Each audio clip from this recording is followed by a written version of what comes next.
Oke, selamat siang semuanya. Saya di sini dengan tim Hotman 911 yang ini adalah semua tim pengacaranya. Ya ada Putri, ada Intan, ada Saskia, pokoknya ada semua di situ ya. Dan yang sebelah kiri saya adalah Marlea, adalah kakak kandung dari almarhum Vina. Ya.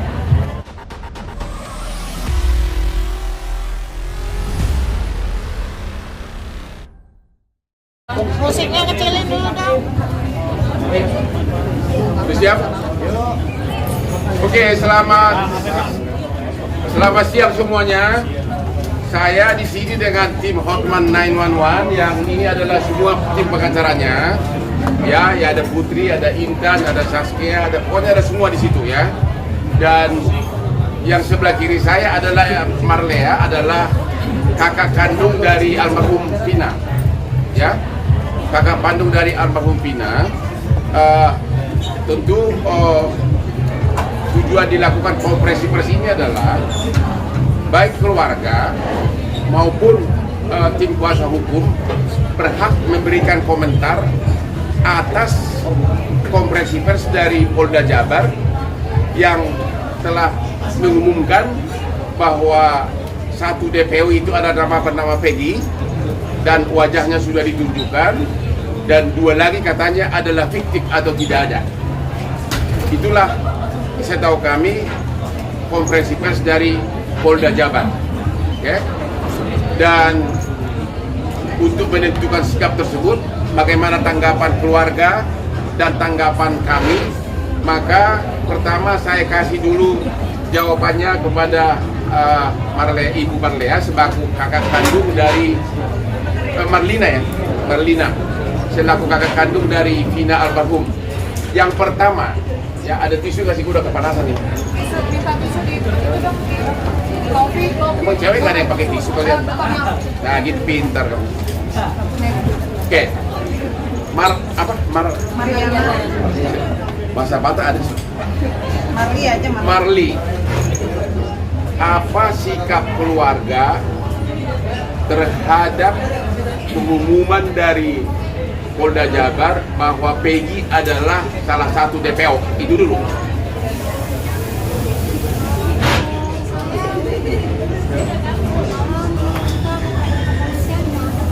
Suaranya Gak ada mic ya? Gimana?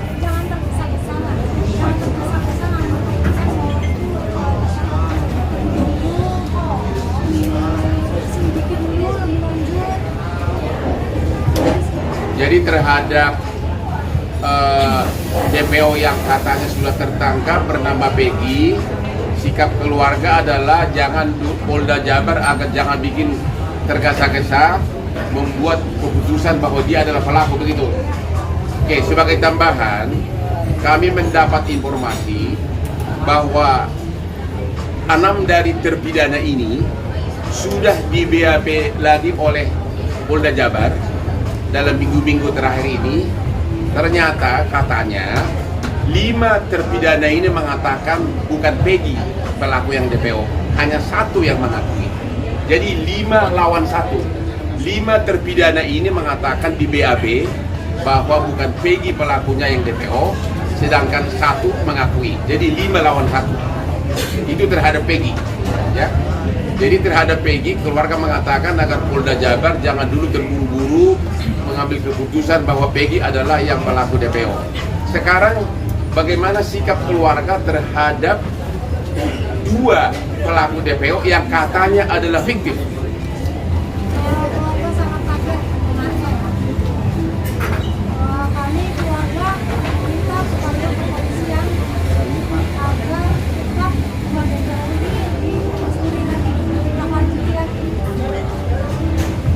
Kenapa? Karena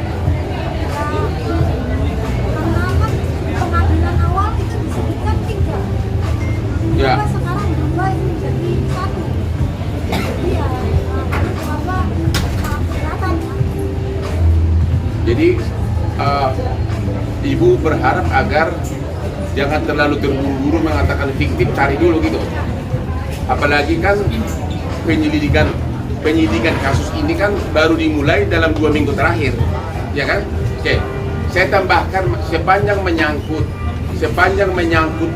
2 pelaku DPO yang dibilang fiktif, ini menjadi banyak bukti hukum atau BAP yang bervariasi. Oke.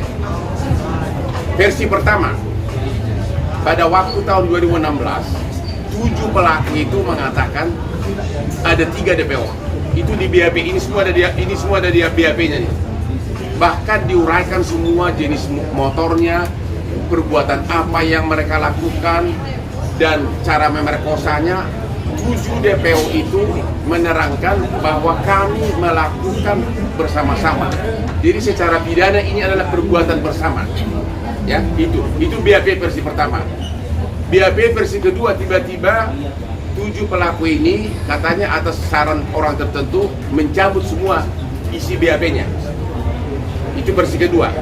Versi ketiga, jaksa tetap mengatakan di dalam surat dakwaan bahwa ada 7 pelaku, ada 8 pelaku dengan 3 DPO. Nanti aja itu pamer dulu, Pak. Ya. Itu di surat dakwaan ada begitu. Yang keempat, surat tuntutan pun jaksa mengatakan ada 8 pelaku sama 3 DPO. Ya, itu sudah 4 versi. Versi kelima, di fakta persidangan pun temuan hakim dalam putusannya menyebutkan bahwa 8 pelaku 3 DPO. Bahkan di putusan akhir, dari bagian akhir dari putusan, hakim mengatakan ada 3 DPO. Putusan itu sudah inkrah, sudah final, sudah binding. Artinya apa? Ada 6 versi yang semuanya tiba-tiba kemudian oleh penyidik dikatakan itu semua tidak benar. Yang benar adalah fiktif. Jadi yang mana yang berlaku? Apakah putusan pengadilan yang sudah berkekuatan hukum tetap, atau hanya penyidikan dalam kurang lebih 2 minggu oleh penyidik? Ini semua putusannya, ini putusannya ini semua. Di bagian akhir dari putusan itu jelas-jelas disebutkan ada 3 DPO. Di dalam pertimbangan hukum juga ada 3 DPO. Di dalam surat tuntutan ada 3 DPO. Di dalam surat dakwaan ada 3 DPO. Di dalam BAP ada 3 DPO. Keterangan dari 8 terdakwa pun mengatakan ada 3 DPO. Sekarang hanya dalam waktu 2 minggu dirubah dengan mengatakan itu fiktif. Jadi prinsipnya keluarga korban maupun kuasa hukum menolak pernyataan dari penyidik Polda Jabar yang menyatakan bahwa 2 DPO tersebut adalah fiktif. Terlalu cepat untuk mengatakan itu. Kalau dikatakan belum tertangkap, kita masih bisa maklumi. Tapi kalau disebutkan fiktif itu terlalu cepat. Terus apa artinya putusan pengadilan yang judulnya demi keadilan berdasarkan ketuhanan yang Maha Esa? Sedangkan mengenai Peggy, tadi keluarga mengatakan periksa dulu. Karena apa? Peggy ini ditetapkan sebagai tersangka DPO. Sudah di BAP 6 orang dari terpidana. 5 menyatakan tidak. 5 menyatakan bukan Peggy. Hanya 1 yang menyatakan Peggy. Artinya 5 lawan 1. Jadi mana yang benar? Itulah inti dari konferensi pers hari ini untuk menentukan sikap dari keluarga dan kuasa hukum atas perkembangan kasus Villa Cirebon. Ada yang ditambahkan? Ya, intinya untuk Kepolisian Polda Jabar, kami selaku kuasa hukum jangan terlalu tergesa-gesa menetapkan apa yang seharusnya diperiksa terlebih dahulu. Karena ini kan sudah 8 tahun tidak pernah diproses ya, tidak pernah diselidiki lagi, dan ini baru diselidiki kembali dalam waktu yang singkat sudah bisa menetapkan 1 tersangka, kemudian bisa menetapkan 2 lagi tidak ada. Kami sangat berharap sekali untuk benar-benar diselidiki lagi apakah benar atau tidak pelakunya, ataukah memang ada atau tidak gitu. Jadi kita juga tidak bertanya-tanya gitu sebabnya, alasannya apa. Oke. Itu inti pokoknya. Singkat, kalau ada pertanyaan silakan. Bang, saya. Ya. Di Kompas TV, Bang. Jadi kalau merespon dari pernyataan keluarga dan teman-teman kuasa hukum, apakah bisa dikatakan sama seperti banyak orang yang juga menilai penangkapan Peggy ini salah tangkap? Apakah itu bisa dikatakan begitu? Atau ada hukum acara pidana yang tampaknya tidak dijalankan oleh kepolisian soal penetapan Peggy sebagai tersangka dan menghilangkan 2 DPO lainnya oleh Polda Jawa Barat? Oke, kalau kami mengatakan bukti hukumnya belum begitu kuat untuk menyatakan Peggy ini sebagai tersangka DPO. Kenapa? Karena 5 dari terpidana yang sama-sama mengaku melakukan tidak membantah Peggy terlibat.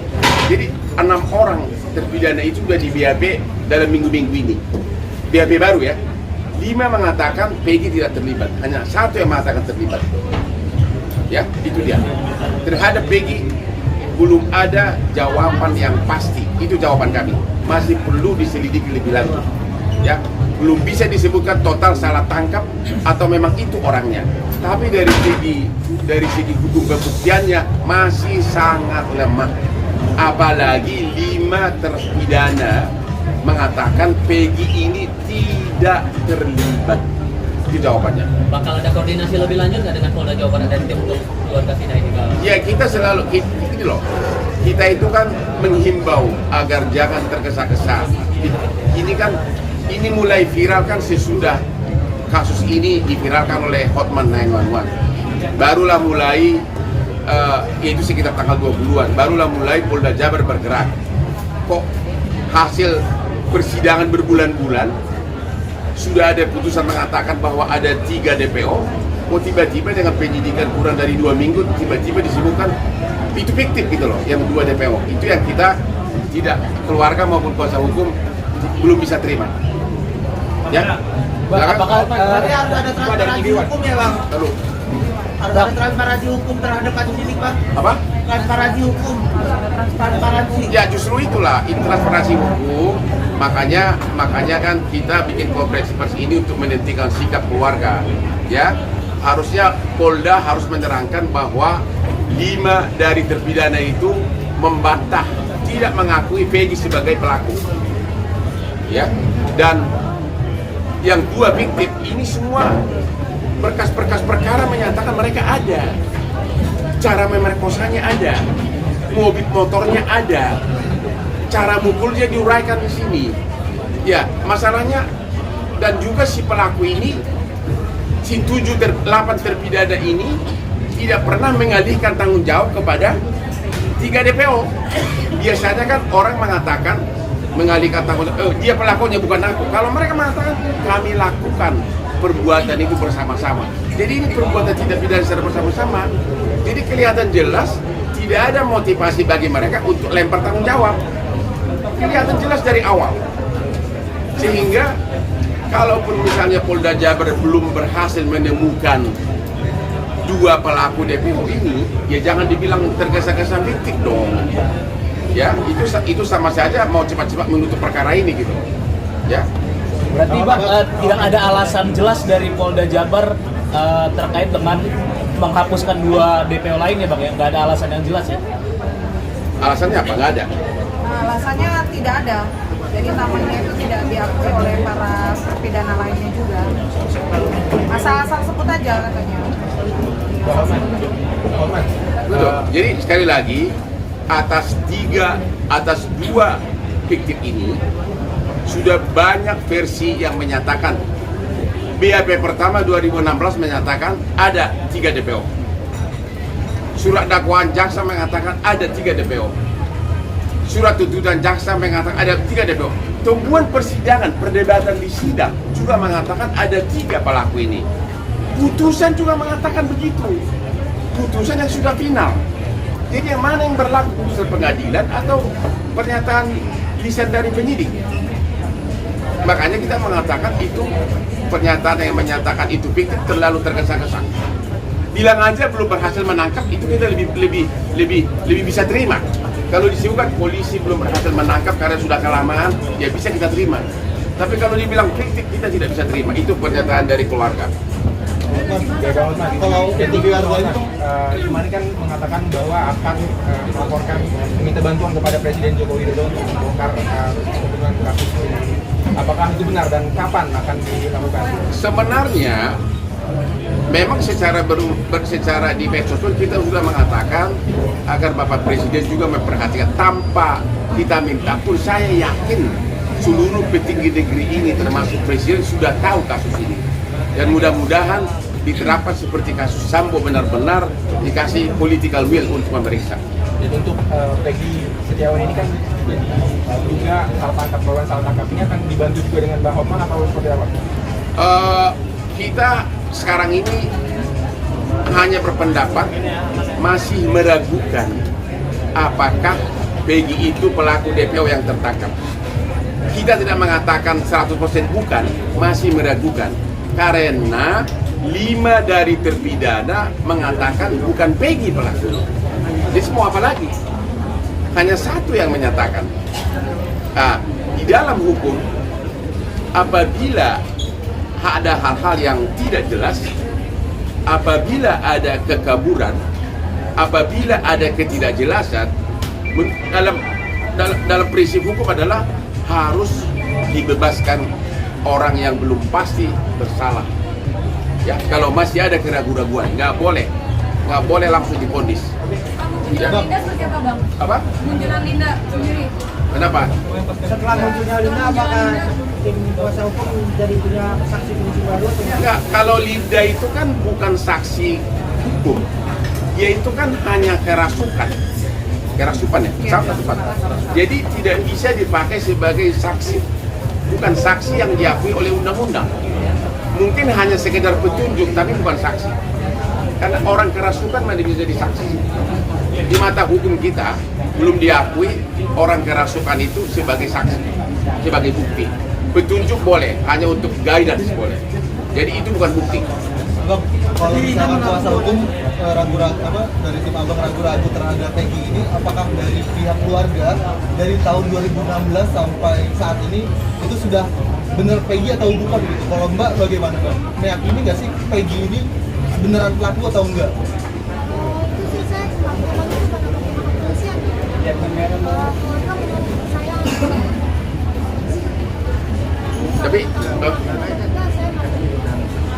dia sendiri keluarga sendiri yang boleh dikatakan dari keluarga yang ekonomi lemah tidak sampai aksesnya ke arah sertifikat itu. Tapi mereka mengikuti sidang, memang benar nama-nama itu semua ada gitu loh. Jadi ya itu sudah, dan itu persidangan kan bukan seminggu 2 minggu, itu berbulan-bulan gitu. Jadi keluarga hanya mengatakan terlalu cepat untuk mengatakan Peggy pelakunya, terlalu cepat untuk menyatakan fiktif. Itu aja. Karena baru kasus ini kan baru 2 minggu dibuka lagi setelah 8 tahun tidur. Ya. Benar nggak sih Bang, salah satu pelakunya memang ada? Apa? Benar nggak sih ada isu bahwa salah satu pelakunya ada orang kuat di belakangnya, juga pejabat, seperti apa sih Bang? Di medsos begitu, tapi kita nggak bisa komentar apapun. Di medsos begitu, tapi kita nggak bisa komentar apapun. Bang, nggak buat clear Bang, ini maksudnya yang 5 dari terpidana itu menyatakan itu bukan Peggy pelakunya. Jadi gini, maksudnya orangnya itu bukan Peggy atau memang Peggy tidak terlibat Bang? Maksudnya penjelasan lebih seperti apa Bang? waktu itu saya Pak, pelakunya atau bukan? Yang mana? Jadi gini, Yang salah. Untuk sesudah penyidik, sesudah kasus ini dibuka lagi, 6 terpidana di BAP lagi oleh Polda. Ya. 5 lawan 1 suara. 5 suara itu kan kau yang berhubungan dengan Polda. 5 kata itu pelakunya atau bukan itu Peggy? Apa jawabannya? Bukan pelakunya. Bukan pelakunya. Peggy bukan pelaku. Ya. Peggy bukan pelaku, kata 5 terpidana. 1 mengatakan iya, jadi 5 lawan 1. Sementara yang fiktif mengatakan apa? Yang fiktif itu asal sebut aja. Mereka mengatakan asal sebutkan aja dulu. Tapi di BAP semuanya jelas. Motornya apa, siapa bonceng siapa, cara merkosanya apa, diuraikan, dan itu berbulan-bulan sama persidangan diakui. Jadi ini benar-benar intinya terlalu prematur. Penyidik Polda Jabar mengatakan itu adalah fiktif. 5 terpidana itu siapa-siapa aja bilang kalau dia bukan Nama pelaku. kita nggak boleh sebutkan, ya, tapi ada satu yang mengatakan iya. Bang Hotman, Bang, Izin bang, dari preskon kemarin ada satu yang menarik bahwa motor yang digunakan oleh Peggy Setiawan itu sampai sekarang belum ditemukan. Jadi polisi hanya berdasarkan pada foto dan surat-surat kendaraan yang dimiliki oleh Peggy. Nah, tanggapan Bang Hotman gimana bang? Terkait barang bukti sepeda motor, motor smash. Itu dari siapa statement? Polisi bang. Kalau Polda Jabar. kalau yang kami ketahui kan saat itu sepeda motornya sudah disita. 2016 Tahun 2016. sudah disita. Katanya 2016 motornya udah disita, tapi nggak tahu di mana sekarang. Iya. Barang bukti sudah nggak ada. Kan nggak, barang bukti nggak mungkin udah disita berapa tahun? 7 tahun. Jadi intinya begini. Dan ibunya ngakuin juga. Apa? Kalau ada motor Peggy disita dan waktu itu digeledah di rumah saat itu di 2016 Ya. dan motornya diambil di bawah polisi. Kan sudah diakuin sama ibunya Peggy.